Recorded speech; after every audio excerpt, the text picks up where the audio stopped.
Anywho, for Loken's bravery and because Janus was sort of killed, Loken was asked to join the Mournival, which is like this Six Sigma alpha male hair club for men.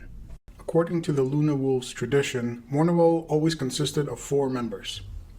Currently, they are Captain of the First Company, Ezekiel Abaddon, yes, that Abaddon. Captain of the 5th Company, Lil Horus, aka Mini-Me, Horus Aximand. Captain of the 2nd Company, Tarek Turgadden, who is essentially at this point in the book is largely a comic relief. And now Loken, Captain of the 10th. 4 of them are the unofficial consultants to Horus. They don't get paid extra, but they do work extra, and they get to put a little moon symbol on their helmets, so that's kinda nice. A full moon for Abaddon, a gibbous for Tarek, a half moon for Aximand, and a new moon for Loken. Anyway, the reason all of that is important is that this is where we start to see that Loken doesn't really like secrets and rituals and resists this Mournival ceremony. Loken is basically just the most annoying atheist ever. And at this stage of the narrative, he's very similar to Horus. Neither are bloodthirsty and both believe in the Imperium's truth, the secular propaganda. Loken also believes that the crusade will eventually end. They'll all live happily ever after. Big sigh. Okay, so, though the false emperor is dead, one place on the planet, a mountain range locally called the Whisperheads, has become the last bastion of resistance for the locals, and the Imperial Army of the 63rd Expedition are not able to pacify them. So Loken was like, yo, you guys been at it for 6 weeks? Me and the boys will get it done easy peasy. And they do, in 68 minutes, with 0 casualties, until something weird happens.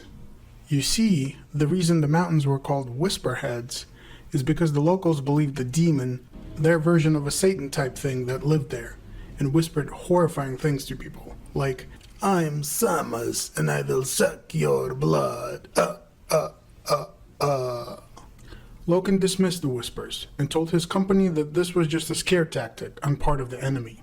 Unfortunately, Samus was very real and possessed Jubal, one of Loken's top sergeants, and killed like 6 other Luna Wolves. Eventually, Loken and few other Luna Wolves did kill and burn this Jubal Samus thing, but not before a couple of civilians got a good look at him.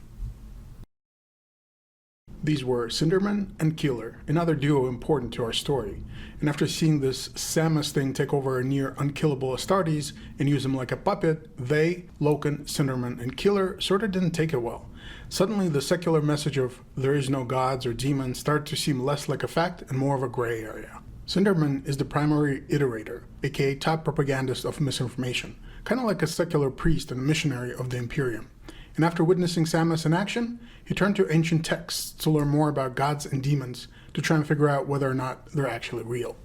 Keeler is a Remembrancer imagist, sort of like a documentary photographer, and she turned to a little something called Lectitio Divinitas, an incredibly forbidden text that teaches that the Emperor is actually a god, and he protects people from harm, including demons like Samus. This is where the phrase Emperor protects actually comes from. And Loken spoke to Horus about what happened at Whisperheads, who was like, I'll be honest with you, Loken, this monster did come from the warp, but just like a beast, like an orc. No need to worry about it, old boy. There's nothing evil about it, it's just an animal. And Loken was like, if you say so, Dad. But secretly, Loken had his doubts.